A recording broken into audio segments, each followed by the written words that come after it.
Identifying. Let's go. You're about to experience the uncensored conversations, stimulating wit, and the thought-provoking wisdom. Bold, raw, and uncut. Right now, on the LanceScurv Show. Brother AK, welcome to the LanceScurv Show.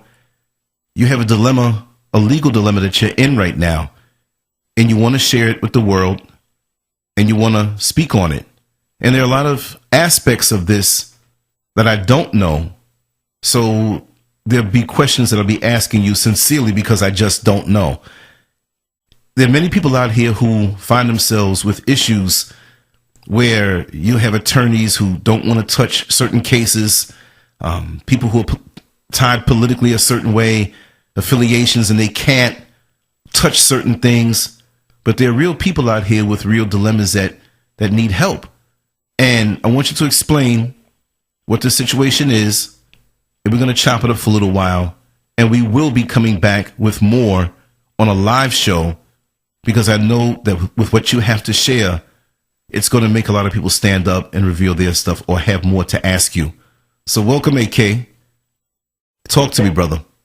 Thanks a lot, Lance, for having me on the show, man. Basically, we're having an issue. I had filed a lawsuit here recently against Samsung in Austin, Texas. Mm-hmm. And what's happening is that we're having a hard time finding an attorney to represent the case. It's racial discrimination on the workplace, hostile working environment, and retaliation for reporting such incidents. Mm-hmm. We had, with myself and a couple of other individuals, Hispanic females, black female, black male, and white male, that have all stepped forward and written statements, and more than willing to come forward with the information that we had.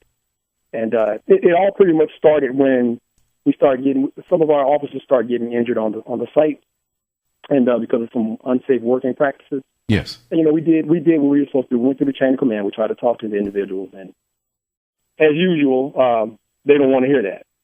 And we, trying to chop it up a little bit and make it a little bit smoother. What would happen was they would ask the white officers in pass down what they thought. And I mean, the white officers were letting them know they were going in heavy. I mean, angry, yelling, whatnot. And I'd sit there and I'd kind of be like smiling, thinking, okay, cool, you can get away with this. I know we can't get away with this. So, they're going in. So me and the Hispanic female, we're like, wow, So myself and one of the white officers there, he actually signed a statement and was willing to come to court with us. And he stated, he almost got into a knockdown, drag-out fight with one of the supervisors.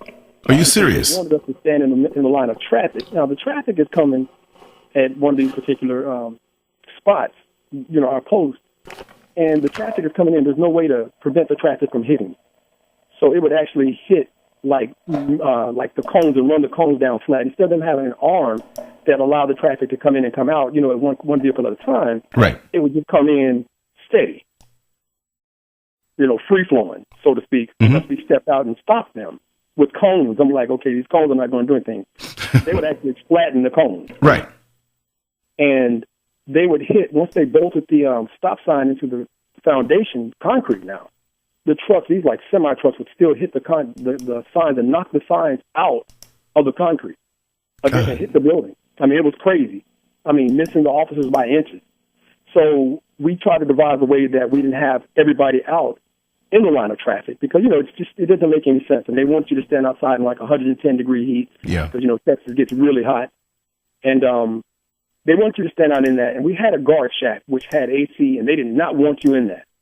I mean, we get furious on the radio, and dispatch would call and constantly harass us every day and let us know that this particular supervisor didn't want us using the guard shack. Really? So one of the white male that I'm speaking of, he went ballistic, and they asked him, "What do you want us to do? Come out there and hold your hand." So he snapped. They wanted you to pull the monitor outside where you could see it in the line of traffic with two officers out there, just putting you in a bad spot. And even their safety people told them this is unsafe practices for the officers, and they even said, if you need me, let me know. Right. And we did everything we could to try to alleviate the situation. But in that particular day, I mean, he one of our supervisors came out, and the dispatch supervisor was out there. Well, was in dispatch, belting out orders. So the white guy told that supervisor, "Look, just move me from this post. I'm done. I'm not going to take this because I'll go in there and put hands on it." Right. And I was sitting there, and it angered me because I'm like, I'm in the line just like that. So they said, "Well, tell HA to stand up." So I was like, "Huh? I'm not trying to stand in the middle. Are you kidding me? Y'all talking like you're talking crazy to me." So, we didn't do it. So we had to pass down the next day, and it went. I mean, the white guy was so mad the day before. I thought, he was heated. I was like, I've never seen this guy this angry. Wow. But it was an ongoing thing, and no matter what we did, they would violate the post orders and the contract that Samsung had with our company. Right. So we tried to adhere to everything that they said. We'd make adjustments. We'd do whatever they said that they needed us to do, and it still wasn't enough. Well, jumping through hoops. Had you jumping through hoops? Right. It wasn't enough for the black folk. Let me just say that. The black folk, there was a problem anytime he spoke up. So we have to pass down. I'm real calm. I'm not saying anything. I rarely get upset. I'm the guy that brought the donuts in. I'm the guy that brought the breakfast in, right. The coffee. Because if morale was bad, I would notice and I'd be like, let me help out because this is crazy. I've been a manager before, and you can see where the morale is just beat out of the employees, my fellow coworkers. And they were going off in the pass down. There was another white guy joined in, and he was livid. He was like, "Yeah, you're not going to put my life in jeopardy. F this, F that." Now, mind you, I didn't add this. We had officers that got their fingers cut off because the equipment was bad. So, okay, your fingers get cut off. Mm-hmm. I mean, that's something that happened, and the fingers are gone. And so, what did they do for these guys? That guy picked up his finger and he quit. I was like, I'm sitting there thinking, man, that's a lawsuit. But I refrained and I didn't tell him because I didn't really know him that well. But because the equipment, he tried to shut it. This is how bad it was. He tried to close a particular gate, and when he did, the gate cut his finger off. And so, like, what do you do? Like, bandage it up and go home and start calling for jobs the next day? That's your finger. You got to go to the hospital. I mean, how did this happen? And lawyers and anybody in their right mind knows that that's a lawsuit. Right. I'm not sure what he did. Right. Was he intimidated? What's that again? Was he intimidated? I'm not real sure. Now, he might have been one of the individuals that filed an actual lawsuit against them because they've got several here. It's not just mine. It's several. And, I did everything I could not to go down that path. And right. I was like, okay, let me try to, get out of here because the overtime was crazy. They had mad overtime because the turnover was so high. So they had a lot of overtime. And I said, okay, if you can, because you could make a killing there if you wanted to, but then, again, we were doing security work. So, but you didn't want to do any extra if you didn't have to because of the way they treated you. Mm-hmm. So, and the unsafe practices. So then another guy that was working with this white guy, he had a heat stroke and he fell out in the heat. And that became a big uproar at the site. And I asked him, I said, "Dude, what are you doing? Why are you not reporting this? Why are you not, following a suit?" He said he doesn't want to do that because I don't know if you've been in the military, Lance. If you know how it is. If you start putting things like that within, say, if you're a firefighter or you're trying to get into law enforcement, right? If you're a heat casualty, that's it. You can't. You're done. Your exactly. Done. So he never mentioned it. He went on and went to the police. One of the sheriff officers here somewhere. Here, and I was really stunned. So that became a big uproar in one of the pass downs.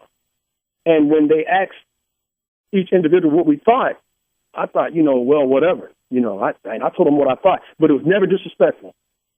Never any animus. Never raised my voice. I know how they do when we do that. So I was like, I don't raise my voice anyway. I'm not a yeller anyway. I don't scream and yell to get my point across. I try to articulate what's going on with me before I get into that mode. You have a longer fuse. For me to do that. And, the white guys were just letting them have it. I was like, man, these jokers, they're not showing them any mercy. So we actually go to we go to our post. Now, mind you, this is between 2014 2013. It's like late 2013 up to where 2015, where they removed me. And they came out. I wish I could say his name. I wish I could say his name out here, but it's a federal lawsuit, so he's in it. Public, right. Public. And this guy comes out, the same guy that everybody's been saying, you know, and we all know who he is. And I mean, the guy that's been giving us the problems and telling us to stand out there in the traffic and don't use the guard shack. Just really ridiculous stuff going against the postal orders, changing them on the whim. It's like, okay, this is crazy. So he comes out and he asked me what I thought. He said, I got everybody else's information. What do you think? And I told him, I said, well, this is the best thing. This is the best way I can show you. I said, you need to come out here with me for a few minutes. It's like 110 degrees out there, Lance. I mean, it was boiling, bro. Oh, God. So we go outside, and then we take the monitor, and we pull the monitor out. Now, you can't see the monitor because of the sunlight. I'm like, dude, you know, I'm just trying to show him everything, right? Right. Thinking that he would be reasonable, that you can reach him on a humane level. Right. I was like, and he asked you. Yes. I'm like, just check this out. So he had other people with him, other staff and other supervisors that were there. And they all vouched for what I was saying. So we step out, and he said, I can't see the monitor. I said, exactly. That's what we're trying to explain to you. We can't see the monitor. It's a moot point to pull it outside. You need to keep it inside. So he says, well, what about the traffic? And I'm like, and all of a sudden, as he said that, a car whizzed right by us. Mm. He said, oh, snap. I said, exactly. I said, now, you know, I'm a personal trainer. I keep some of the guys, you know, I talk to some veterans, have some veterans that I train on the weekend. And, right. You know, some of these Army vets need that training. You know how it is. They've had an injury. And so I take care of those guys on the weekend. Mm-hmm. And I told him, I said, the heat doesn't really bother me because I train in this all the time. Right. You know, I mean, you know, I know how to drink. I know what food to put. I'm okay. Right. But everybody isn't built like that. Okay. And not only that, just to add in there, you know, you're not bloated. You're not full of salt. You're not retaining water. Right. You know how it is to push your body at a high temperature exercise. And so in a resting state, it's not going to get you. You will sweat, and you will feel it, but you're not going to be at your threshold. Right. Like other people who don't do anything at all. Right. So I'm looking at him, and like he's like 5'8", 5'7", and he's like 210, 230. You know, that's not you know how that height, that weight, right, is a good combination. Right. And he's an ex-Marine.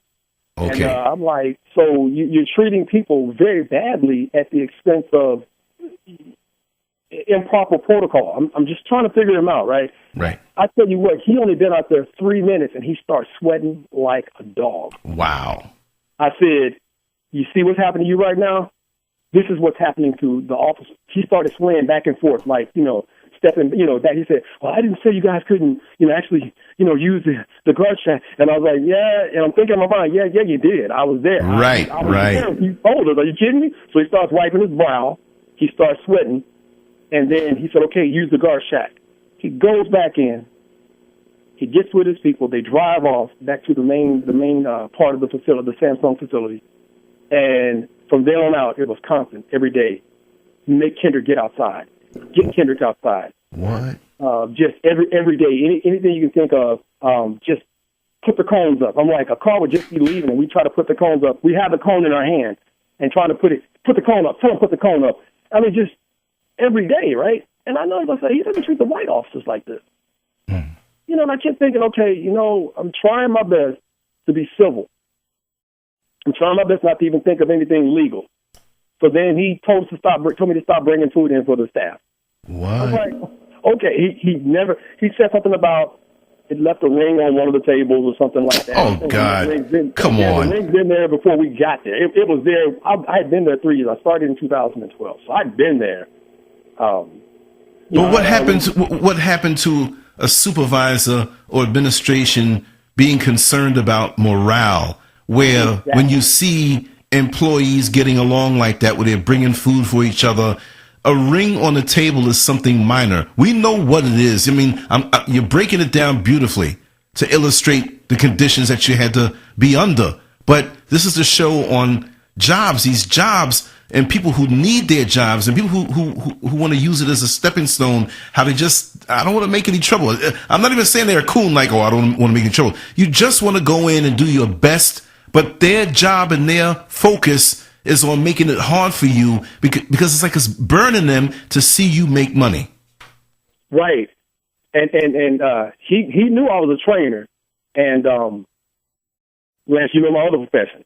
So yes, you know what I do. You know the other job that I have. Right. But see. Oh, I'm sorry to cut you off, man. But they hate this type of person and these types of people. They hate when you master your job and you have other things going on and they find out about it because in their mind, oh, he's making $1 million somewhere else. And also it reduces in their mind the control that they have over you because you have something coming in income wise. And now it takes the weight off of the job that you have there. Because now, oh, you're not going to be afraid anymore. Maybe he's making more than he's making here, and we can't scare him. You see what I mean? Right. I believe that 100%. Because again, like I said, he never treated the white officers this way. We even had, because I'm about to jump into that. Right. There was a white female there because the white male that was being very voiceful mm-hmm. and letting them know what he thought. Mm-hmm. They removed him from the post. Not from the site. They gave him another post. I asked to be moved from that post because I couldn't take it anymore. They said, no, he wants to keep you there. Oh, wow. To keep you there. He said he wants to keep his eye on you. I said, are you guys kidding me? I'm a grown man. I don't play games like this. And I said, I'm telling you, I'm starting to see stuff. Right. So I started writing it down. Right. I urge anybody black in any job, when you see that discrimination come, you need to start writing it down. You need to write it down because if you don't have it in writing, you're going to miss the dates, you're going to miss the time, and you may not have witnesses. I was fortunate enough to have witnesses, and the universe provides when you're doing the positive energy thing. Yes. And I believe that 100%. So there was a white female that they wanted me to train out there to work with me. But when she got out there, she started making really crazy racial remarks like blacks are the most on welfare. Blacks commit the most crimes. All black men rape women. They make babies. They're on unemployment. They're on welfare. I was like, well, unemployment is not something that the government gives you. That's something you pay into. Right. So, and she's wrong on all of the above anyway. Okay. Right, exactly. And that's what I kept looking at. I was like, I said, did you go to high school, college? Are you sure you went to, she's a blonde. And but that's neither here nor there. I'll say it, a stereotypical dumb blonde. But anyway.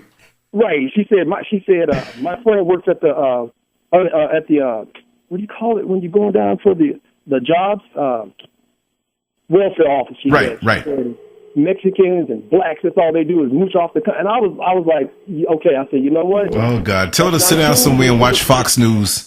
Right. I said that's what I told her. I said, you must watch a lot of Fox News. I said, you know what? This is not the conversation you're having at the workplace. I said, you need to let it go. I'm done. I'm tired because you're being really racist right now. And I'm just stating the facts. I mean, I was like, she went on for like 10 minutes, and I was getting heated. I was like, okay, you know what? I done told you 3 times. Shut up. Right. I'm not trying to hear any more of this animus and this venom you're spitting out about, black people. And I think the last thing she said, I said, you know what? I'm done with the conversation. I don't want to hear anymore.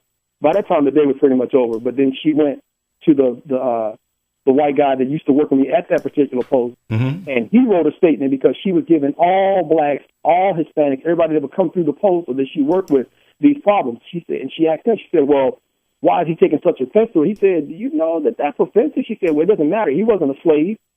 He never went to slavery. Oh, God. He wrote a statement, so he wrote a statement and took it to that individual, right, for our position, and reported it. Never heard anything. I think the only thing that I heard that they said, well, they got it under control. And I really thought that discrimination of that level was automatic termination. Yes. They kept her. They kept her. And she was constantly causing problems. And even the white male that I'm speaking of, he would call off. He would get, he had a, little trail, paper trail. I had nothing. I had no call-offs, no write-ups, no disciplinary. I got high marks. I got high praise as far as me doing my job. And I'm thinking, well, I'm just doing my job. That's your work ethic. Praise. Yeah. Do your job, go home, do a good job, go home. That's it. Because again, I have other things that I'm, trying. As you know, the personal training and the other things. Right. I'm trying to do bigger things. Exactly. And so I'm like, and he knew about it. Mm-hmm. He knew about it. And nothing happened to her, right? So then they switched her out. They did switch her out. They put another female there, but then they switched her out. She was a white female. Then they switched her out, and they put another white male out there. And this guy would come in. Now, they're saying, this is what they're telling me, he's drunk or he's on drugs. And they knew it, but they would ask me to snitch on him. I said, you know what? That ain't my job. You guys know what's going on. If you guys know what's going on, you need to discipline. Right. If I'm not a supervisor, well, blah, blah wants you to check on him. I'm like, it's not my job to check on him. That's a setup on you. Want me to do. Yeah. That was to get you set up and involved in something that would have came back and bit you. And it would slant it and make it seem like, yes, look at him. He's rabble-rousing. He's a snitch. You see? Right. If the guy's not putting anybody in danger and they know about it, it's for them to handle it. Right. And I said, this is you guys. This is your job. It's not on me, fellas. It's not on me. So they knew he was watching HBO to go or HBO to go, whatever you call it, on the monitor. And they knew this. It's against company policy. He wasn't fired. I think he asked me what to do because they were going to write him up. And I said, well, if you feel like you haven't done anything wrong, you're not legally bound to sign that. Okay, you don't have to sign it. I said, but if I was you, I would keep a paper trail and of my own, because if you're not guilty of something, then don't allow that to happen to you. That's right. The white guy, they moved their guy into dispatch and they paid him, and I think it's an increase on dispatch when you start working for dispatch. I said, wait a minute. You said he's drunk or high, and you know that he's violating the policy here at the company, and you move him to dispatch. So you reward him and you promote him instead of demoting him or removing him or whatever you guys are supposed to do. Right. You did nothing to him. And I said, okay, this is crazy. So then they put the Hispanic female with me. And me and her, we would work every day, and then you would get those calls every day. Stand outside. Get outside. Get out there with the cone. Stand in line of traffic. I don't care how cold it is. I don't care if the rain is out there. I don't care if the sleet's hitting you. And I was like, okay. And I kept writing down, and she was, you know how women are. She was going off, man. I was like, phew. So I'm thinking, I feel her. I feel her pain. I'm with her, but I'm trying to use my head and trying to go about the procedures of doing this properly. So I told the supervisor, I said, hey, man, this has got to stop, man, because this is crazy. You're not treating the white officers this way, and your guys are making it real obvious that something else is going on. So they would kind of look at me, and I said, what I'm going to do is file a charge of racial discrimination with the EEOC. If you guys do, if you continue this, I'm going to file a charge. I'm grown. I don't play games like this. Well, by me saying that, right, I'm thinking it's going to slow it down, and I keep forgetting. You're dealing with white corporate America. As bad as that might sound, the truth is what it is, man. You're dealing with a different animal. So you as a black man making that broad statement like that, now you are a threat. That's right. I shouldn't have been a threat. I should have been, let me respect this man. Let's investigate this. Let's get it under control. Well, see, you are judging the folks around you by the state of your own mind. You're a decent individual and you go by policy and procedure, but that's not what you're dealing with. And the fact of the matter is that you do multiple things. You're very smart, enterprising, and they hate to see that. And they felt inadequate in your presence by the way that you carry yourself. Just over the phone, I already know. If I was a judge, I already know what it is anyway. But just speaking to you over the phone, it's so convincing because, we're not dumb as human beings. We can see what it is, and we see your sincerity. Right. And we went through, going through that, because there was another sister, she would come in the evening, and she would get upset with them also, right? And I'd be like, you guys just keep writing it down. Just keep writing everything down. We're going to present this to the management. And it got to the point where the company that we were working with at the time, they were losing their contract, or the contract is about to be up. And now the policy of Samsung is not to interfere with the training, the staff, the protocol, anything like that, right? Their job is not to interfere. That's not true at all, in the least aspect. It's not true, even remotely true. So, it got to the point where, early, I would say early February, early January. I don't have my paperwork in front of me, but I have it all listed. And I showed you the charge. I sent you the charging number. Yeah. And so we're sitting there, and the Hispanic chick lost her mind. I mean, they would call me and go, "Hey, AK, tell such and such you need to stand outside. We know it ain't you. We know it's her, but Mark is telling you." I said, "Look, man." You know, I said his name. His name is Mark. So then I said, "Look, I'm not the keeper out here. I'm the senior. I may be the senior officer, but I have no power I don't have any authority power to tell her what she can and can't do. If you guys know this is what's going on, then say something to her, but don't put me in the middle." He said, "Well, Mark said," I said, "See, this Mark thing." I said, this is unfair. I said, "This guy, it's on you guys." So a couple of days later, it was real cold. Lance, I mean, it had to be like 32. Oh God! I'm from where it gets kind of cold up there in the Tennessee, Kentucky area. Right. It gets cold. So I'm not a stranger to cold weather or the temperature extremes as far as the heat in the cold. I'm not a stranger to that. So we're standing out there. I didn't have a jacket on. In fact, I don't even think they had one for me at the time. But we're standing out there, man, and it started raining. And it was cold, man. I mean, I was like, whew, it's pretty cold. I had an Under Armour on and under the shirt and had it layered pretty good. The cold Under Armour. Right. I had the good stuff on, man. I had that good stuff, not the cheap stuff. Right. That makes a big difference. Right. So I'm like, okay, I'm ready to go, right? But it was too cold. It was still too cold for that. This man gets on talks to dispatch and says, "Get him outside. I want him outside." That's where I drew the line. I said, I've been dealing with this over a year. I said, "I'll tell you what I'm not going to do. I'm not standing out here in this traffic with this monitor, run the risk of electrical shock. It's raining and it's cold. And you're asking for it. That's a no-win situation." Right. I said, "You can't even type." He said, put some gloves on. I said, "I'm done." I said, "You guys can send me home, but I'm done." I said, I will be taking a different course of action. I'm not, I refuse to be treated like this.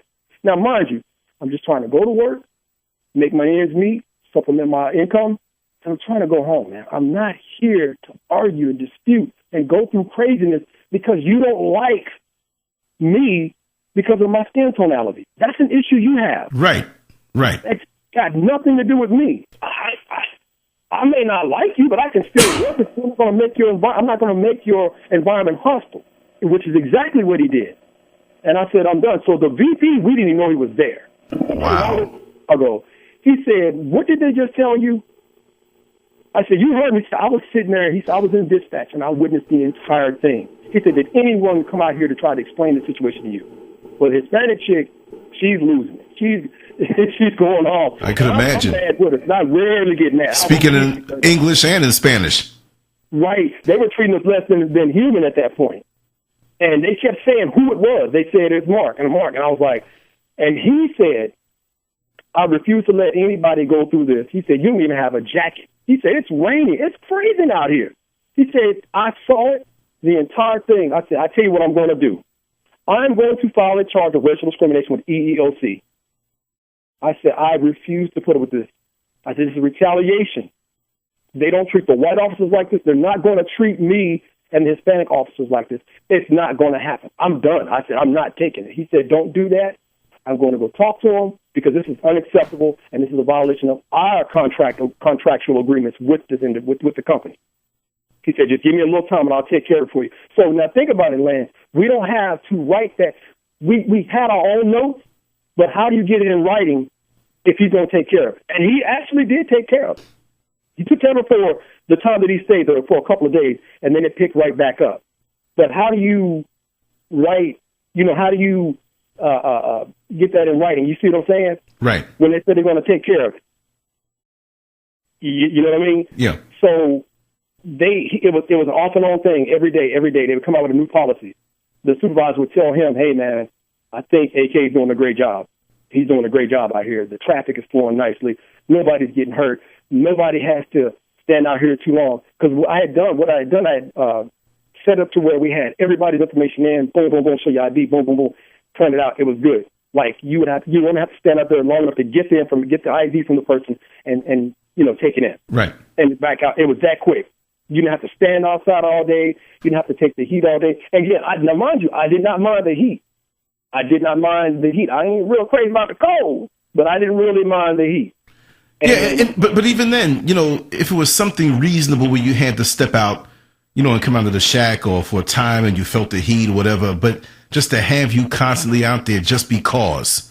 Standing 8 hours, and mind you, sometimes beyond 8 hours, because we wouldn't get relief from our post on time. Yeah, until that next officer came. You have to stay sometimes 30 minutes. Oh, it's like, I'm trying to go to the house. I'm trying to go home. I've been here since 5:30. Okay, let me go home. It's 3 o'clock, 4 o'clock. Let me go home. I've done my time. So, it was an everyday thing. It was an ongoing process. And it got to the point where I think they actually moved me to one post only because somebody called in. Now, we had a black supervisor at the time, and he was up there talking to me about what was going on. And he's no longer there. He went back home to his home state. But he was there. Now, in this particular area, if someone calls in, right, if there's nobody around, you have to answer the phone in security. You got to answer the phone and then tell whoever in Espanol or whatever you got to tell them in Korean, whatever, because I picked up a whole lot of stuff there. You have to tell them where, who the phone is for. Now, mind you, I did that. And I was on camera. The guy calls him and tells me, no, this is the supervisor talking to me. Tell him to stop moving. He's just standing in one spot. He don't need to move anymore. And this is what he told me. And I said, okay, look, man. I said, and I'm looking at the supervisor, and I said, because the guy's last name was White. I said, White, come on, man. Are you witnessing this? He said, are you kidding me? I said, I'm talking to you about what's happening right now, and here it is happening. He said, can they not see me on the monitor talking to you? Unbelievable. I said, apparently not. I said, I'm not even moving. I'm just standing here, right? And they had a problem with OSHA a while back with this situation. So they had a problem before. And so I'm saying, okay, you know what? Because they want you to stand in one spot and not move. You can't do that. And so they called up again. The phone rang again, and I answered it again. And this time it was them calling. It was somebody else calling for another staff member there. But then on that phone, I gave that phone to the person. A few more minutes went by. They called me again and he said, stop moving. I said, tell you what, tell him he can send me home. I do not jump through hoops for anybody. I said, you're not going to play with me like this. I said, dude, if this is not retaliation, you're creating a hostile working environment, and you're doing everything that's a violation of Title VII, 1964. Mm-hmm. You're in violation of all of that. And I refused. And I thought y'all were going to handle this. I'm going down there and talk to him. They took me out of that area. The next day, they put me back down to the normal post that I was normally working. Now, mind you, the post that I had, nobody wanted it because it was a rough post. I didn't find it rough at all. Right. But nobody wanted the post. So the new company's coming in, and the new company's they took half of the contract. And they had some of the outside, most of the inside stuff and the outside stuff, right? And I used to work for this company in particular before, too, when I was going to culinary school. And they love my work. They said, man, I love your work, blah, blah, blah. When that contract expires, we want to bring you over. Right. I said, okay, cool. Now, mind you, my company that I was already working with was trying to get issues resolved with Samsung about Mr. Barkley's activity. And we were like, okay, you know what? You need to stop. You need to stop treating him like this and whatnot. And again, nothing came out of it. Nothing came out of it, from what I understand. So, again, we kept writing down everything. We kept keeping notes. And like July of 2015, because now mind you, this is how bad it was. People were quitting so much. And Lance, you remember, right before I went to where I had to go, when we were supposed to do that interview a while back, I was there, but I had worked from May nonstop, 7 days a week pretty much, nonstop, because people quit. They were quitting left and right. And I stayed. And I would help out, do all the overtime as much as I could, because I stepped down and went part-time when I thought that things weren't going to get any better. Right. But the overtime made up for it, more than made up for it. And I said, okay, you know what, I'll help out. But then it got so bad, I said, okay, you know what, I'm done. But I worked from that point in May all the way to July and after of 2015 to try to help these guys out. Right. So they gave us, they said, they had a transitional application for us. And they said, if you come over, fill out the application, you come on over, and everything will be good to go. We'll keep you guys paid the same amount. I said, okay, cool, that's fine, it works for me. Because, again, I'm thinking they're going to rectify the problem. It's not going to be an issue. I really thought that everything's going to be okay. Right. But it kept on, and it kept on. And I was like, man, this ain't changing, right? So, you know how it dies down for a second, then it pops right back up, and it dies down, and it pops back up. And, yeah, and it did one of those things. And finally, we went through, they didn't have my uniforms and stuff. They had them that day, but they didn't have my size. I had just bought a brand new pair of shoes on my own, so I didn't need them. And so they said, well, we're bringing the uniforms in for you. And after a while, I kept noticing I didn't have any uniforms, right when I got back from Vegas. And I said, you guys bringing me on board, or what's going on? They was like, oh, no, we're good. We love your work. We're definitely going to bring you on board. Blah, blah, blah, blah, blah. And I was like, okay, cool. And so some of the white guys that were still there that had started off with me back three years prior, they were like, hey, look, if y'all don't want him here, get him in. Let him know. Let him go. Don't do it like this. And they were cussing these guys like, man, these white guys get to talk to these people like it ain't nothing. First off, I would never talk to anybody like that, unless we about to get physical. Right. But I just don't ever see any reason to talk like that. Like I say, very few times you're going to catch me acting like that. So they said, oh, no, we got his uniforms up there, and they're coming, and they just don't have his size, and blah, blah, blah, and everything like that. They said, AK, you got any problems? I said, the only thing I got a problem with is my pay, because I would stay over so much, and they wouldn't pay you for that. And that's what fair labor, like I said, a lot of our people don't know about some of these laws and these violations. That's a violation of the Fair Labor Act. You have to pay people when you work over. Right. You have to pay them. And we'd be hanging around 15, 20, 30 minutes some days. And, what? And be like, okay, so can you guys pay us for that? Well, they didn't. And until, I'll get to that until here in a little bit. Mm-hmm. But so I went to my post, did everything, and the final day, which was around August, right, was when the contract had expired for the other company to absorb it. And I said, okay, I'm good. And I kept asking myself, what's going on? They don't have my uniforms. So my supervisor said, you know what, you can come over to us. With us, when we transition out, you can come with us.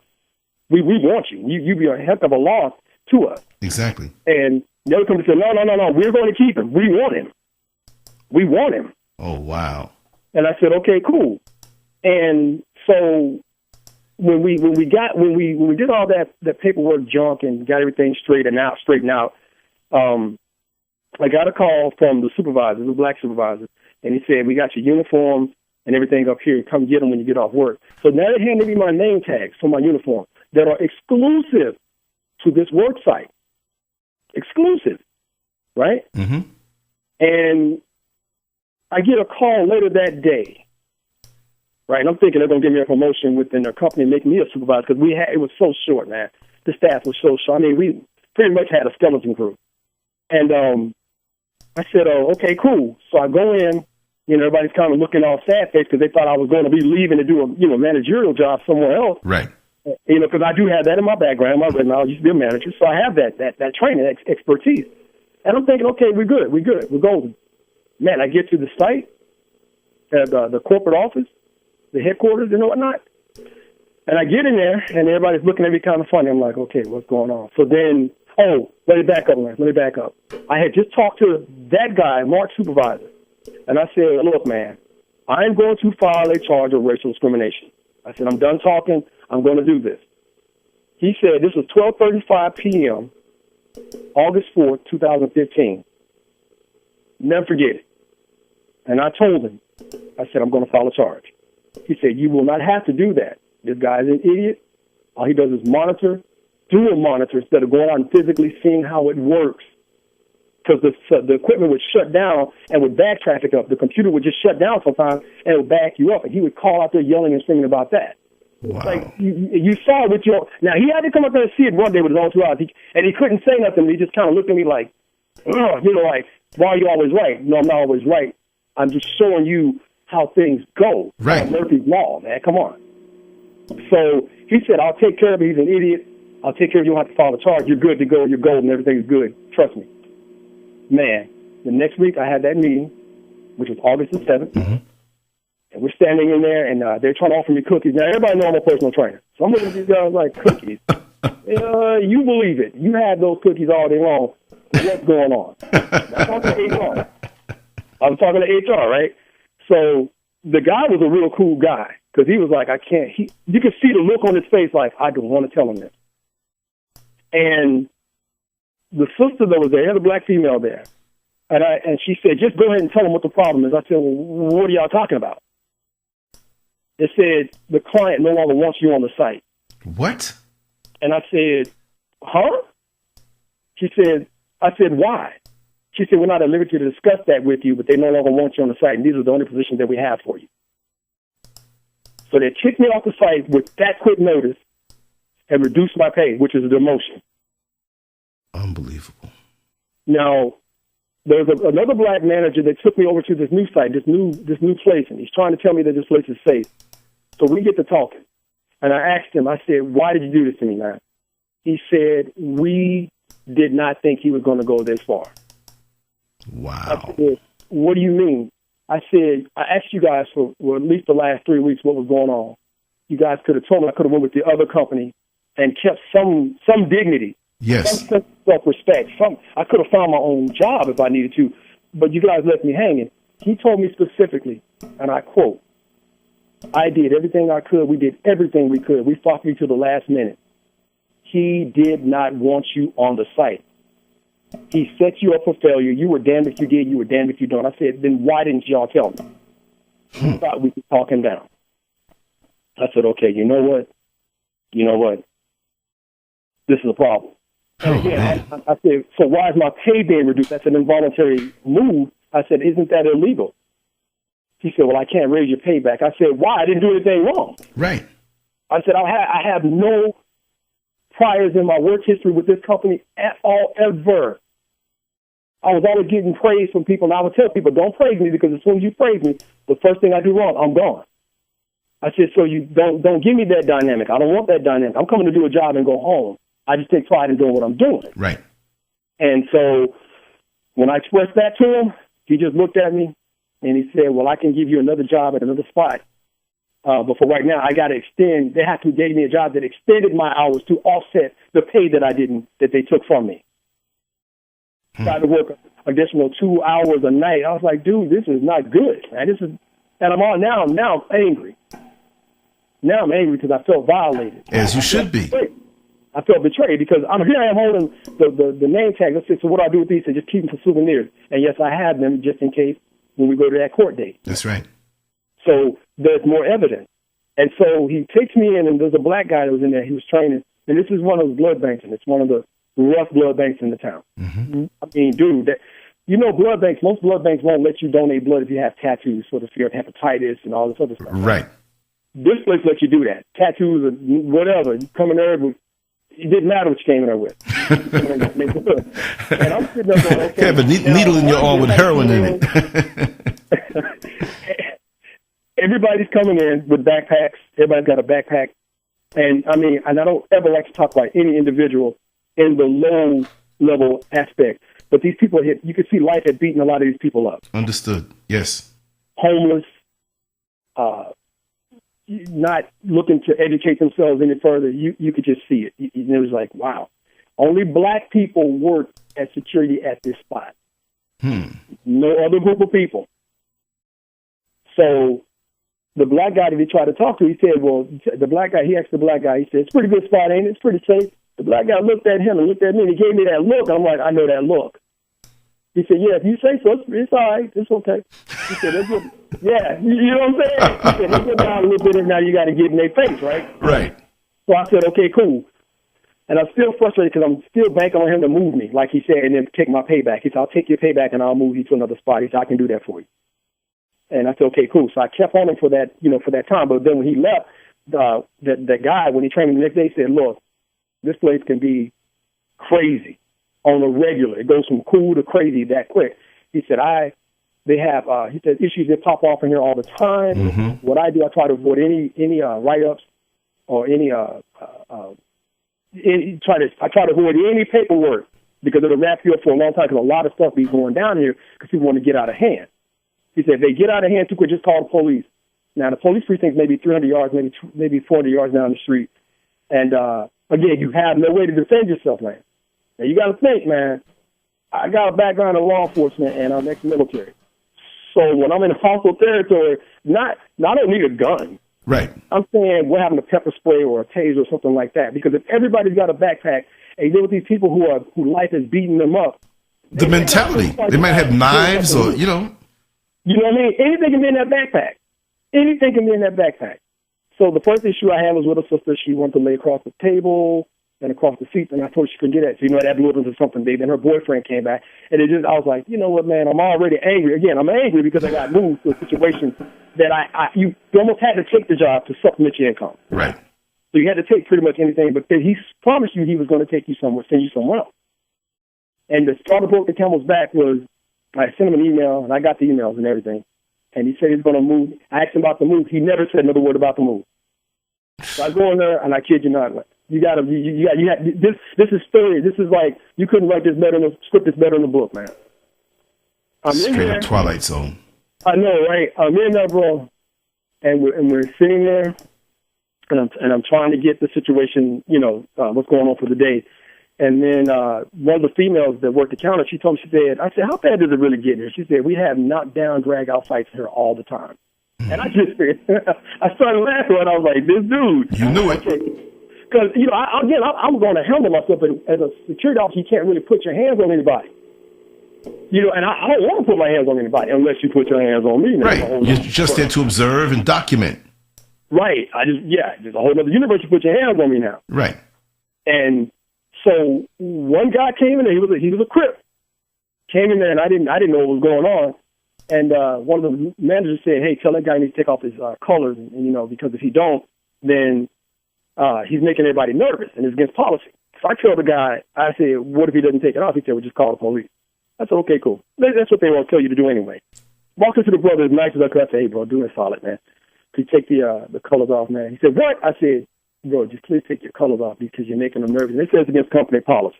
Right. He said, "This is my mind." He's going off, jumping off, and I'm looking at the sky, man, like, you got to be kidding. Exactly. I mean, he's going off, he's yelling, he's screaming, running through the place.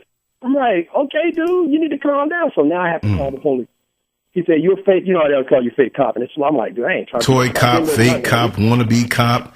Yeah, like, dude, I've been there, done that. I ain't trying to right. What you're talking about. I said, as long as you get out of here, I don't care how many sheep you count in here. As long as you get out of here.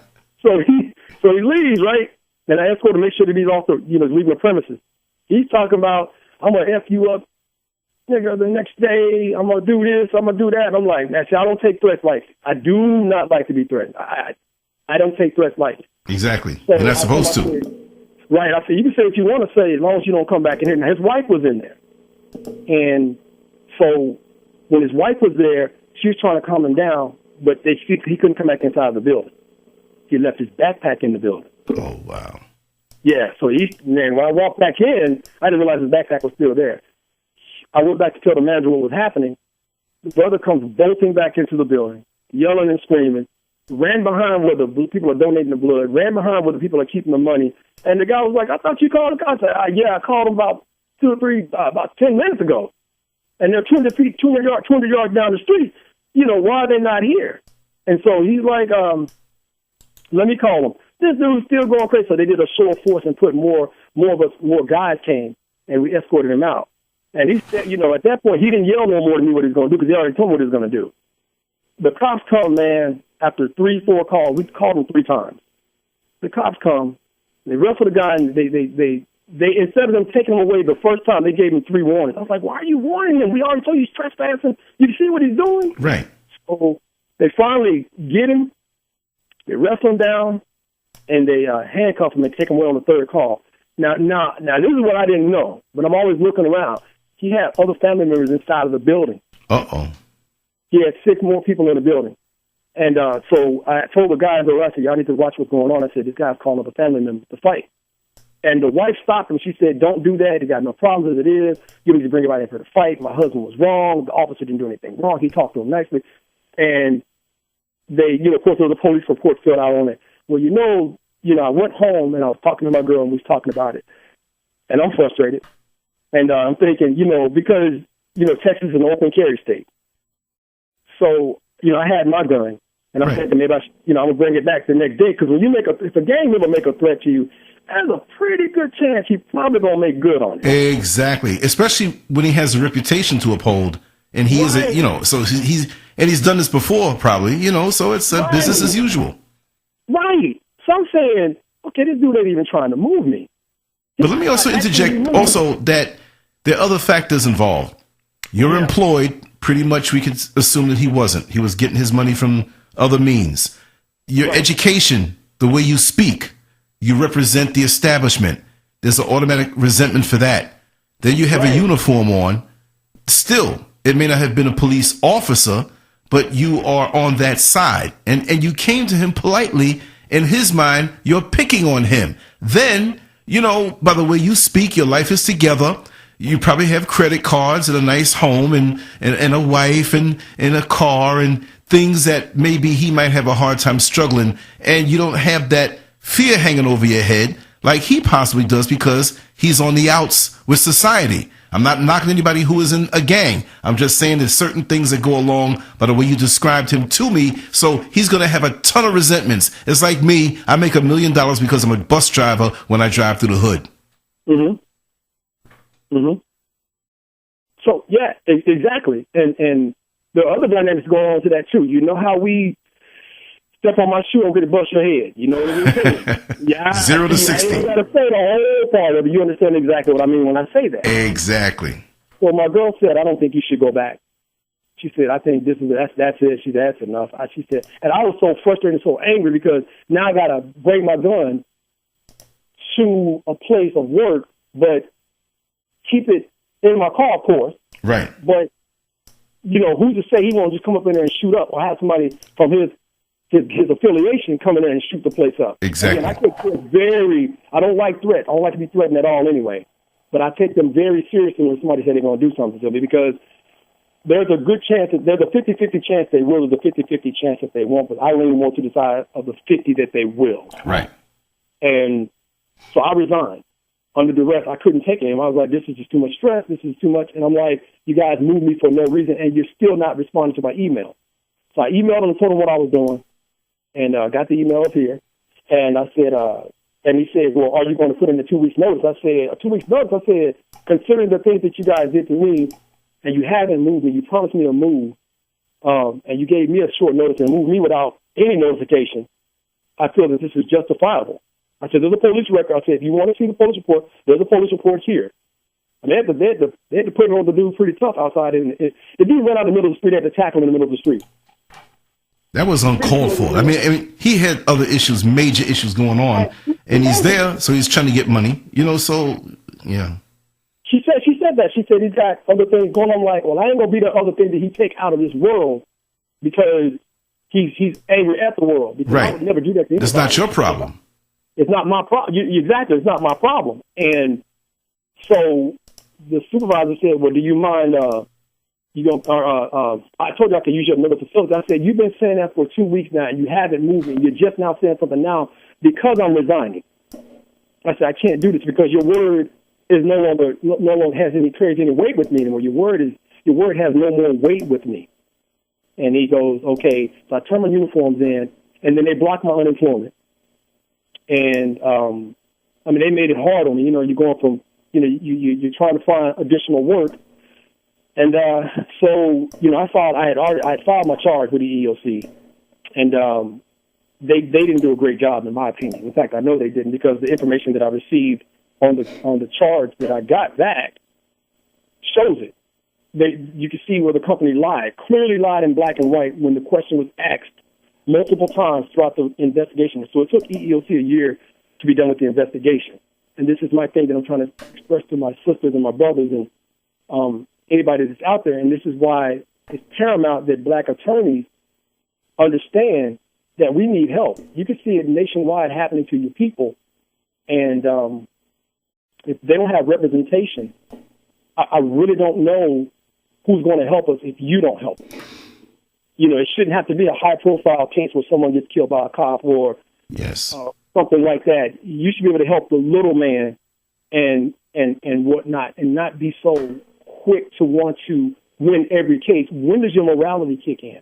Right. When does your ethics kick in and go, okay, this person's been done wrong? Why does it always have to be, why are you always trying to live like this person? Not understanding that if you work within your community, I can promise you, you will never be out of work. You will never not have money. It's, to me, in my opinion, there should be a black, I said, what was it, caucus in every state, in every city of attorneys that are willing to assist us in these matters. It ain't just cops that are beating us down. The workplace discrimination is heavy. It is crazy. Yeah. And they expect you to quit because they know you don't necessarily know how to fight. And they know you're going to have a hard time acquiring an attorney to represent you. So when you see black attorneys not willing to help their people, you got to ask yourself a question, what's really going on? Well, you know, I have a theory. Look, these attorneys are connected. Mm-hmm. It's a brotherhood. They all know each other. In that world, locally and beyond, they basically know each other. And I'm going to say this between the lines. They're not there to help you. Once they get to a certain status, right, it's all about them. Because if there was someone who was so willing to help out and take a short and help the people and really be sincere and have some sense of morale about them, right, humanity, they would be blackballed. So they have to make a decision. Are we going to be down with this inner circle, whether it involves their secret handshakes or not? So therefore, it's, you see the black skin, they're there to be used as tokens by the bigger system. So now that's the only thing. They look like you, they look like us, but they're not about us. Their allegiance is not to us. Their allegiance is not to our upliftment and defense. Even if they're not about helping black people, they're not about being humane. They're puppets. They're templates. They're figureheads. You know, they're that mask, the go-between between us and the overall system. So they are part of organizations and secret organizations and connected in. And they better not rabble-rouse, or the hand that truly feeds them and keeps them in position won't like it, and they won't be there. See, they may have their degrees and certifications and whatever it is that attorneys have to have. But if you, on this level, can be harassed like that, imagine those who have a modicum of or the appearance of power as an attorney, those who are over them, they're not going for it. So they can only do but so much. And it's sad. That's my theory. I'd like to hear what folks have to say about that. But everything is not as it appears to be. Right, because they can't always say. I told one attorney, I said, you know what, that sounds good, and I know you're talking about money and this. I said, well, you guys want to kill the middleman as far as representation. I said, you every case ain't a slam dunk. Sometimes you're going to have to work for that. That's white attorney or black attorney. I said, but brother, understand something. You one gas station stop from needing an attorney yourself. I said, you understand how real that is? That's right. That's you out there. You see it all the time. And when does your conscience kick in? Because Johnny Cocker was really, really good at helping people, the little man at first when he started off. And I think he kind of helped the little man even when he got to the OJ level. I think he still was helping, people like that. But you look at some of the archives on Johnny Cocker. He was helping his people. He was in there to help. And I mean, I don't expect them not to take every case and not be able to feed themselves and not be able to eat. But there are too many of us that go through. We got enough pressure, man, as black people as it is. We're just trying to go to work and we're trying to survive. And we're trying to live. We're trying to have some dignity, and keep it. I shouldn't have to go to work and bow down. I should go to work like the white guys go to work or the white females go to work, and not have to worry about anything other than he did a good job, let him go home. But that's never the case. A lot of times that's not the case. And we don't, again, I don't just have 1 or 2 witnesses. We got 7. I do got certain individuals in positions there that are actually calling me right now because they're going through it now. And these are leadership roles. And they're saying, hey, if you get an attorney, let me know because I'm going to need them too because they're coming after me the same way they did you. And there's another sister that's going through the exact same thing because she filed a charge against them with the EEOC. So they're retaliating and they're trying to find reasons to get rid of these individuals. So, we're going through that. I'm going through that. And I had to, it was so hard to find an attorney. I had to actually get a guy to draft up the charge, draft up what to get it drafted up. Because, when you use when you use EEOC, you only have 90 days to file, right? Right. And my 90 days was running out. So I said, I can't lose my federal charge. I can't lose it, so I have to get it drafted up and filed. That way it buys me some time to find an attorney. Again, we don't just have black people on this. We have Hispanic females, white males, black females, and black males. So they're all creditable. And what came out once I filed my thing, the response shows a completely different story that they told the initial EEOC investigation, which took a year. Now there are sections and coordinates of sections of the law that you don't know. A lot of us don't know about. For example, that we need to kind of get out like right now.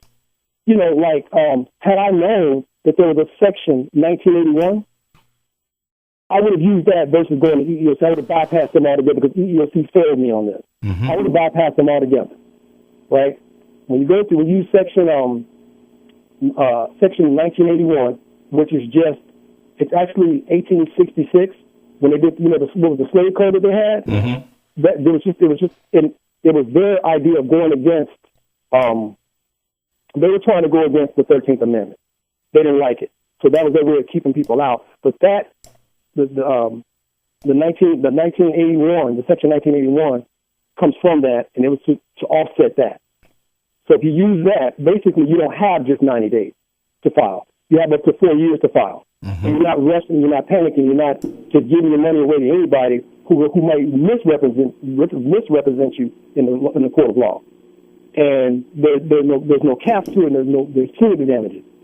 There's no cap on the punitive damage on it also.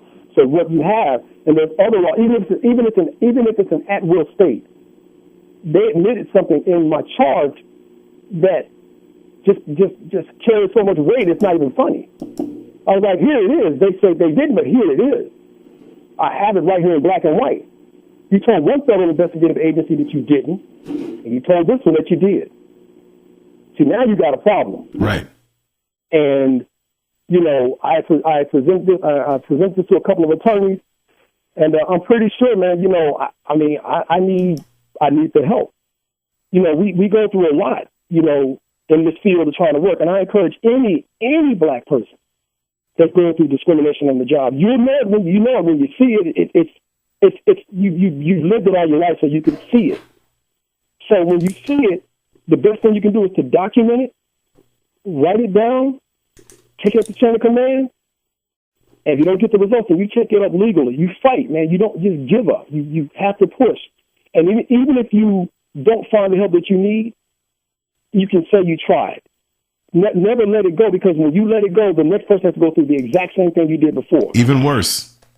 And it keeps going. And it keeps going because they think you're going to quit. They banking on you quitting. They don't think you're going to fight back. They're banking that you're going to quit. And again, Dr. Boyce Watkins, I was listening on his podcast the other day, and Boyce was pretty hard on the black attorneys. And his words were, and you can look at the podcast yourself, I am not making this up. He said, if you're a black attorney and you don't help or represent your people, you ain't shit. Excuse me. Hallelujah. That's what he said. That's only the truth. And that is so true, because you sit back and you forget. You either forget where you came from, you're not acknowledging what's still happening around you. And if we don't help each other, who is going to help us? One guy told me white attorneys are, like a virus to the community, the black community. and how he had went through the whole process of sitting down and talking with somebody, and the black person was supposed to give him the business, but then they tried to give it to the white guy. And I said, well, I'm thinking, well, that's karma for you. How many black people you turned down that needed you, man? Again, I shouldn't have to have. I mean, I've got the witnesses. We've got the documentation. You can see that there is no gist about it. You have multiple lawsuits against them right now for discrimination.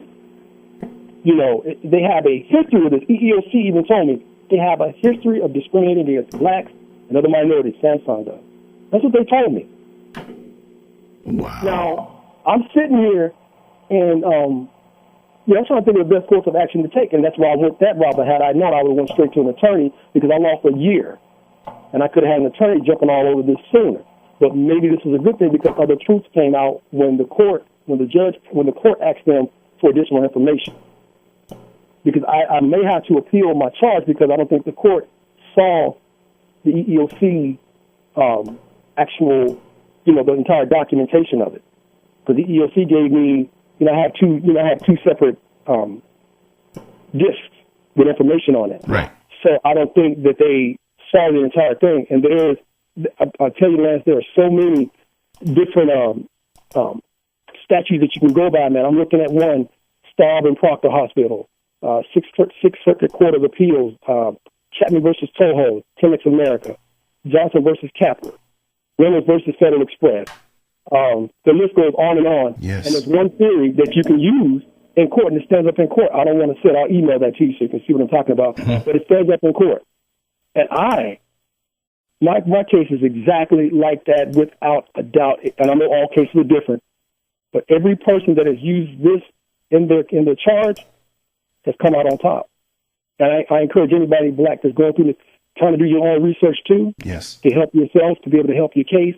Because again, I've never seen it this difficult to get an attorney with this many people that have come forward. Again, you don't just have one group of people, that are supporting me in this. You have multiple groups of people, and it's difficult, man. You're a veteran of the United States. You fought for this country, you put your life on the line, and what does that mean in the long run? What does that really mean when you can't even get your country to represent you or stand by you when you've been wrong? Our people been fighting for this country ever since there's ever been a war against this country. Right. And we've always got the short end of the stick. I'm not saying that per se in the whole totality of what I just said, but what I'm saying is that we every time we stand up to try to stand up for ourselves and say, hey, you're not going to do that, somebody else try to knock us down. And a lot of times it's that old Uncle Ruckus mentality that keeps us down. It's the absolute truth. That's our story here in America. Yeah, I don't know how you feel about that, and I hope your listeners understand. And I hope that this draws some attention to where I can get some proper representation for this, because this is serious to me. Yes, these kind of things are life changing, and they shouldn't happen. If you got a company policy and you follow a company policy and you do everything, you go up the chain of command, even when so far we call Samsung corporate office and email them. So look at that. Mm-hmm. We called the corporate office, and the corporate office said they would give us a call back, and they never did. They said, we don't tolerate this kind of treatment of anybody, and we will have somebody go and investigate that individual. And if you want to beat this name out, you can. I don't think it's public information, so it's not. I don't know if it's necessary, but it's public information. But they said they would investigate it, and they never sent anybody. We never heard anything else from them. So what do you do at that point? We went up the chain of command. You don't go any higher than the corporate level. So right now, I'm hoping that this message gets out. This is why not in all cases, but this is why you have people pushed to the limit. And again, this is not all cases, and I may not condone certain cases, but it is what it is. But this is why you have certain people that just can't take it no more. Mm-hmm. They've done everything correctly. Right. They're at wit's end.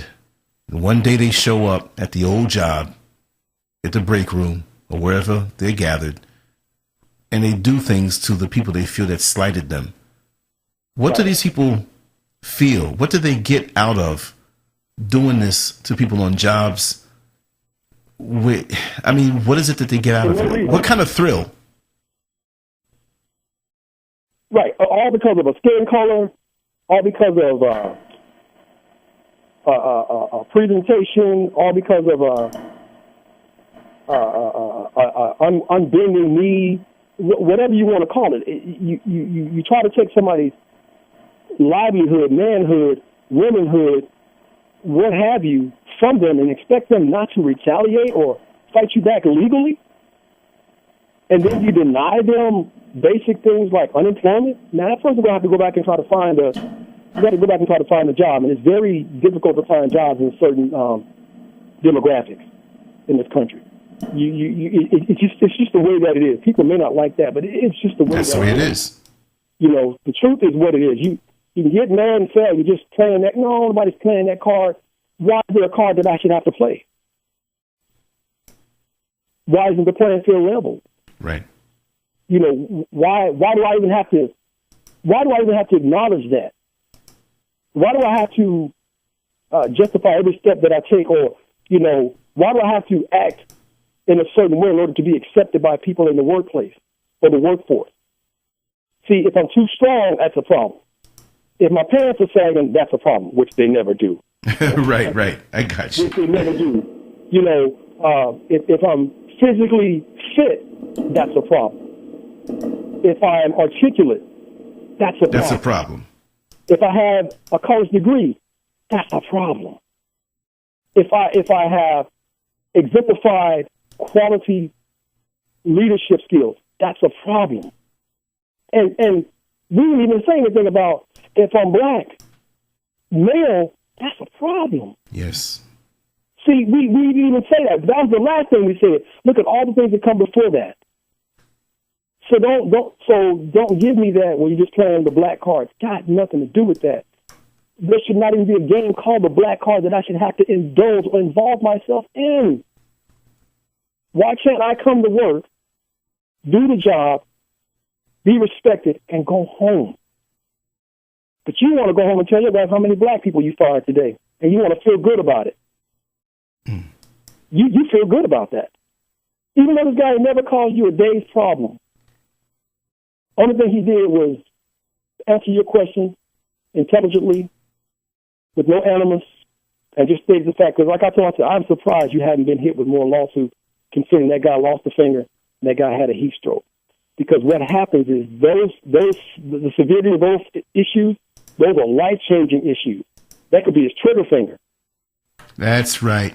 He could need that to play piano or whatever. He's done because of that, because your equipment was faulty. I'm just suggesting that you upgrade your equipment like we've been saying. I'm not telling you what you should do. I'm making a suggestion. You don't like my suggestion? You get mad and you say we're yelling all the time. I'm not yelling. You say we don't know how to talk to you. I know how to talk to you. You say I'm coming to you. You say we're not educated. I'm coming at you very educated. I am not the guy that's here to start nerves, but I'm not the guy you're gonna wipe your feet on either. That's right. And I shouldn't have to be that. You know, and I just, I would again, we're reaching out to attorneys or anybody that can provide some legal avenues to this, because from what I understand, even though because it's a federal case, you don't have to be necessarily in that state to represent that individual. But I mean, I've been wrong. And when they look at this, you're going to see more cases are going to come out against this company. They already got a lot as it is. I know they got at least 5 here in Austin against this company. Mm-hmm. So basically, what will happen is you'll see more people come to the forefront about this. And then you talk about not having representation or clients. Not all the clients you need right there, because something needs to be done. Something needs to be done. And anytime you see discrimination or racial bias on any job or any aspect, you need to put your foot on and try to stamp it out. Like what's that old saying, Lance? Exactly. Bad things happen to good people. What is it? Bad things happen to good people when good people stand around and do nothing. But too many people see things and say, "Well, it's not me. It's not my situation. You know, let them handle it. Maybe they did something wrong. Maybe they have some. You know, I don't want to get involved. It's the me situation." And even so, more so these days, I notice out on the road, if I throw a left signal to go into the left lane, and there's a car 5 to 10 car lengths behind me, they speed up to block me. Right. I mean, like, I don't understand the mentality of people. We're all human beings. We need help. If you observe something like this going on, you know, offer your help if you know somebody who can help a person. But it's like, well, let me kick back and watch what happens. You know, something happens and you're knocked down to the ground. Let me pull up my phone. You know, let it be bloody and gory. It's not me. Because, you know, some of these guys can take it on a contingency. They're not real. You're going to profit off somebody's misery anyway. You know, you trying to tell me sometimes they don't want to take it on contingency. It's like, if the person is telling you, say for example, it took you to get the thing done and you've been trying to find work, or you had contract jobs where they expire, and you save all that money and you're trying to go back to school and get some more education, do whatever you got to do, but you run out of money. So you tried that attorney before, and then you come back, and the attorney still doesn't want to represent you. So when you finally have something that's substantial, they say, well, this is still going to be my fee because you have a little bit more information. I may want to take it now. But it's like, I have less now than I did when I talked to you the last time. You know, I'm in trouble, and I need your help. No, but you have a money tree in the back, so you can just shake it and get money. That's all. Right. If you think you're going to get 40%, if you're going to get 40%, dude, trust me. I really think, you know what, and I don't ever like to feel, God is in my life. I don't try to include him in everybody's life because everybody's not going to believe what I believe. Right. You know, but I can honestly say, when you're doing the right thing, and you're working on the side of justice or righteous, 9 out of 10 of the times you're going to get some favor from the man upstairs. But when you're doing it straight out of greed, you know, then it's one thing. If I thought for 1 minute, Lance, I was wrong, I would walk away. I wouldn't even sweat it. I'd be like, okay, I'm done. But because I know what happened and I saw it and I have witnesses and I went up the chain of command, I did it the best way that I knew how. I exhausted all avenues. They even had no to say in one of the investigative situations, the agencies that we went through, that we didn't exhaust all the avenues. And we're like, huh? The VP came in. The VP. We called the corporate office. How much more of a chain of command do you want us to go up? You basically, you don't have anything on me. And because if you put the right pressure on people, people may not want to take the case. But again, I don't know how they've been getting it right. I don't know how they've been getting away with all these charges. Because one of the ladies that worked there, she told me, well, if you look this, that, and you'll find it. And I saw about 5 charges on my own. And one of the white guys, he saw 5 charges too of racial discrimination. So I'm trying to figure out how this information is not getting out. Are they settling out of court? They must be settling out of court. Gotta be. Because there's too much of this going on. And at some point, if you keep digging in the dirt, you're going to eventually have dirt on your fingernails. You're never going to be able to hide that. Mm-hmm. So that's where I think that's the dynamic that I'm looking at now. But I know my case, I know what's going on in my case, I know what happened. And again, I wish I had known about Section 1981. I would have used that and went on about my way. But because I didn't, I used EEOC, which I just think they did a bad job. I think they didn't look where they needed to look, even though we had the breadcrumbs lying right out there for them, because in their investigation, this was said, and we kept saying, hey, there it is. They said no. And then an attorney, a sister that was looking at it for me, she saw exactly everything that we were telling her. She's like, oh, my goodness. She's like, I can't believe they didn't go cause with this. You know, it's when they find something, the evidence that we were talking about. Mm-hmm. And now here it is a couple of months later, right? Or a year later, right? And there it is. The exact same thing that I was telling them, which even strengthens it even further, says, hey, I thought that this didn't, but you said right here it did. How do you get around that? See, now you can't get around it. Now how do you answer that? Because I think one statement was, he never asked us why he was removed, which was kind of surprising to me. Now, man, I don't know about you, but I've never met any grown person that's being removed from a job and having their pay reduced for no reason, not ask you why you're moving it. I don't know anybody that's an adult that wouldn't ask that question. Right. Right. But she said that didn't happen. I was like, that's the first thing I asked her. She said, we're not at liberty to discuss that with you. This was August the 7th, 2015. That's what she told me. And I just kept thinking, you know what? I can't take this line down. And then when she put I think one of the first time we tried for my unemployment, they said something on the lines of, what did they tell me? They said, Lance, some crazy stuff. They said, that's not, him threatening you with your life is not grounds to quit a job. I said, huh? I said, okay. I said some other stuff, but I could tell you that offline. Right. But Understandably. I told her some other stuff. It wasn't vulgar. It wasn't anything like that. But, right. My thing was, you're telling me this dude, he threatened your life, and he's a gang member. You don't take that serious. You don't think some point he may be sitting out there in the parking lot waiting, cross street waiting. That's right. Not see him, and then he just spray the car. I'm thinking that if your life doesn't mean anything to you, I can't speak for your life. I know what my life means to me. I've got a lot to offer the world. I've got a lot to offer the community. Indeed. And I want to make sure I make my mark before I do. I'm not saying that this brother is gone. I'm not saying that. But I'm saying right now, at this point in time in his life, he isn't where I'm trying to go. He's not even thinking that far. I want to uplift the people, man. I want to be able to say that I made a difference while I was here. I want to contribute to my community and give that strength and give that youth and that wisdom that I had through my parents and my grandparents and, other people that I've talked to that, inspired me to be this decent person and always try to look out for my fellow man. Right. Because we start taking out the good brothers, you've got nothing left. If you kill all of us good brothers that are trying to do something positive, yeah, and you leave it with these guys that want to make the threat and want to come out and do something to me, what are you left with? It's easy to conquer that group of people. Easy. Maybe I'm saying too much, but, No. This is what this forum is for. So you can speak your mind and speak it to your heart's content. There's never too much here.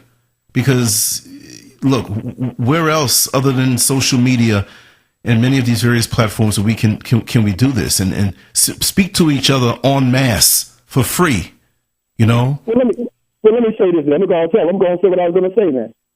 I told the lady, I said, man, if I was a white male and a black dude coming going to blow my brains out, I bet you would give us unemployment and you would not think twice about it.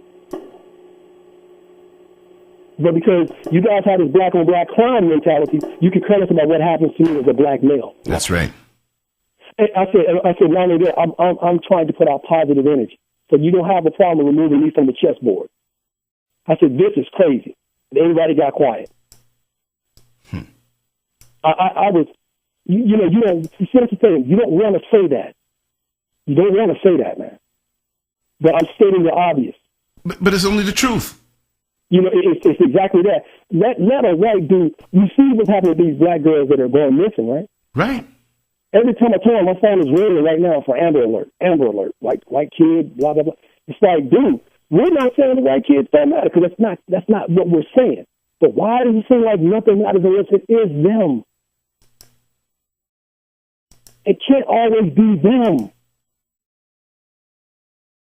You get angry, Lance. You lose direction sometimes. You feel depressed. You get downtrodden. Yes. But we still do not lead the nation in suicide or drug abuse or violent crimes. We should lead the country, consider what we face on a daily basis every single day. Yes. We should be leading the country in FBI statistics across the board, man. But we don't. I'm ready to go.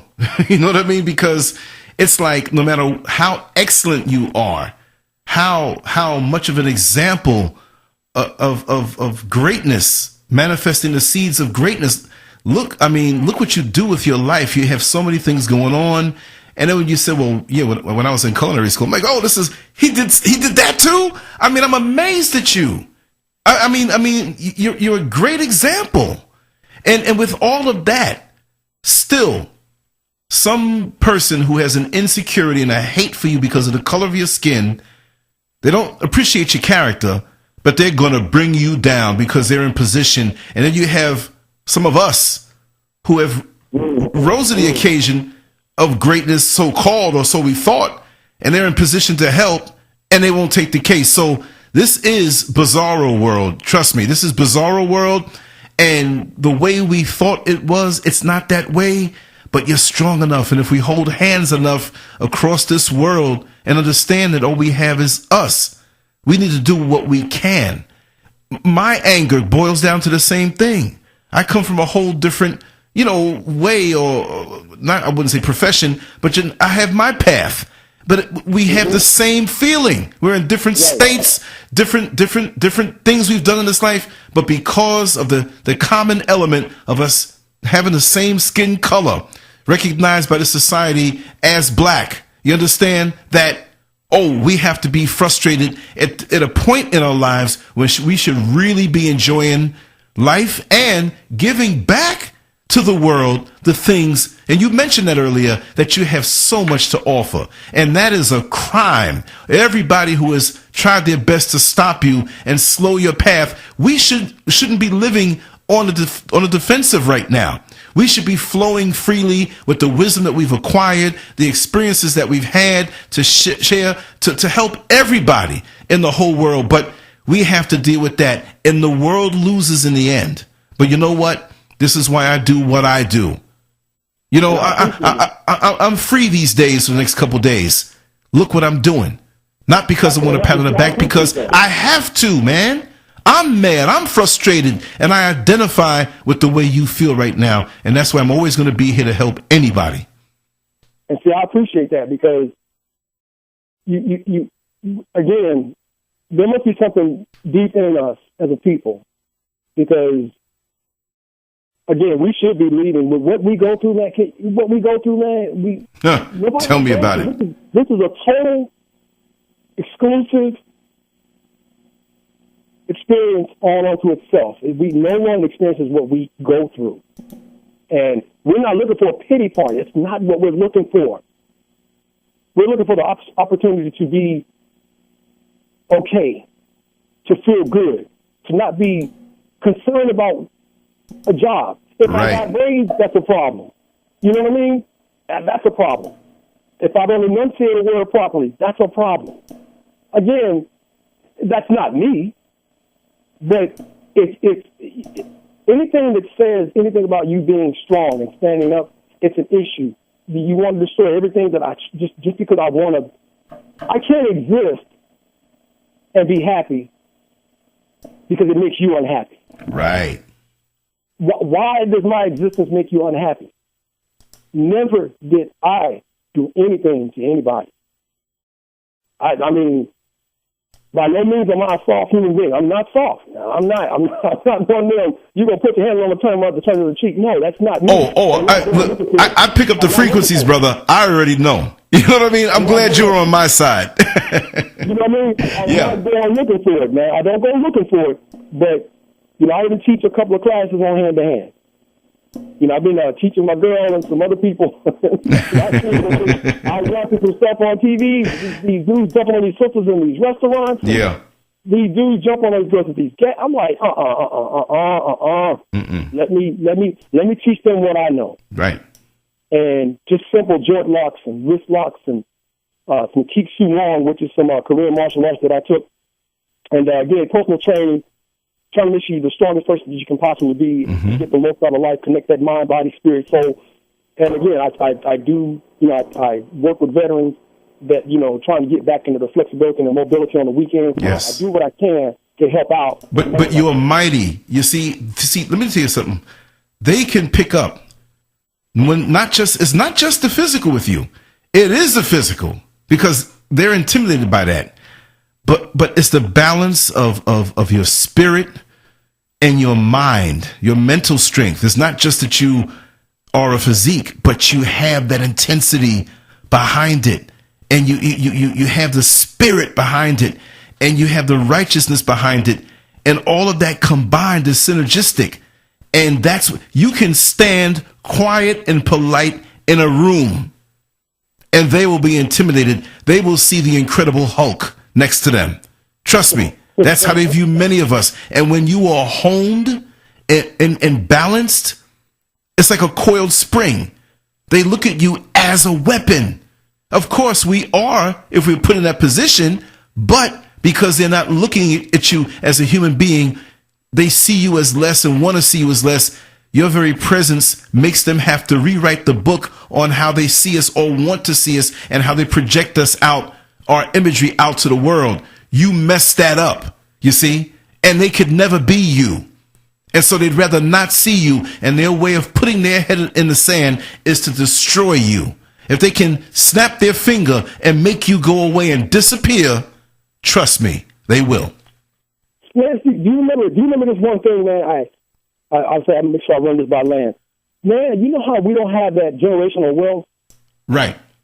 Do you remember, I don't know if you remember this, but I do a lot of research into history and just love the history, man. You know, of course, you know, that's how me and you hooked up, just watching your stuff, man, and you've seen some of my works. Yes. And this thing just popped into my head the other day, man. I was like, you know what? Wow. You remember there was a time, I don't know if you remember, but there was a time when we came out of the Civil War, and after slaves were freed. Right. 1865, right? Right. You remember black people couldn't get, well, one kind of insurance, it was burial insurance. They couldn't get life insurance. Right. Now, can you imagine what would have happened if black people were allowed life insurance? I would mention the killings, the murder. Now, they would have found a way to loophole through some of them, but you couldn't have loopholed through all of those killings. There was hundreds of thousands of killings across the country over that time period. Well, in that time period. Right. Right? Imagine if you had life insurance. You would have eliminated them killings, because they would have understood one thing: man, they hitting us in our pocket. They hitting the heck out of us. We can't survive. Now black people got generational wealth, but because you took that away from them, or you didn't allow that to be an option, you could kill with impunity. You could get you didn't have, now you've eliminated generational wealth. Now we got to play catch up. Right. If you had that then, what you would have is black people working for self, and you wouldn't have to go through all this racial discrimination on the job. Exactly. You would have to worry about this, because you have more Black Wall Street. And this is why it's important for us. This is why it's important for us to support each other, and, not just support each other, but those who we support, bring it back and create a community. Everybody else seems to have that. They have their attorneys that they can go to. They have their accountants that they can go to. They have their banks that they can go to. We go to everybody outside of our community, which we just have neighborhoods now. Right, because the other groups do not want to see you get dude. I have been there. Well, I have heard people tell me, and I'm not kidding you, Lance. This is coming from the gospel. Dude told me. This is what he told me. I think I told you a while back about a situation where a female, Caucasian female, had said some stuff and accused me of something, and I didn't do any of that. Right. In fact, she forged somebody's signature. Oh, God. We EEOC ate her up. Found it, ate her up, right? We went to mediation, and the guy that I knew was an attorney, he was a friend of mine from high school, white guy. This dude told me, and the mediator told me, now I'm going to tell you how disheartening this is. Did it break you down? He said, AK, check this out, man. He said, a white jury is not going to award you any money substantial. I said, what do you mean? He said, you are strapping. I don't know what that word, I know what the word means, but I was like, well, I ain't heard that word in a while. Exactly. He said, you are strapping, young, attractive black male, physically fit, well-spoken and intelligent. He said, they're not trying to give you no money. Right. He said, now, if you're a gay man, a gay female, a fat black man, a fat black female, right, a fat white female, he said, they'll pay you. He said, but you walk in that courtroom asking for this, they're not going to give you a dime. Because they know you know what to do with it. You see? I said, whoa. I said, but if I'm guilty, I said, you understand what that could have done in my life? That could, you accuse somebody of something like sexual harassment or right, or something like that. And we have a hard enough time, Lance, with our names, getting a job as a black man. Right. Let alone now you got he said something. What they call it? Sexual assault a female, right? Sexual harass a female, right? Or spank a child or something. Dude, that's going to follow you. Any reason that they don't want to give you a job, they're not going to give you a job. But then when he said young strapping, I was waiting for him to say buck after that. Because usually when you say young and strapping, young strapping buck. Yeah, right. So me and the attorney, like I said, he's a white guy. We graduated together and everything, right? And we're looking at him, and he told me when he left that room, when the mediator left the room, he dropped his head, and I said, dude, don't. He said, he's right, man. He said, you'd be surprised at what the white jury say about black folk behind them closed doors. I mean, maybe I'm saying too much now. No. Never on this show you can say too much.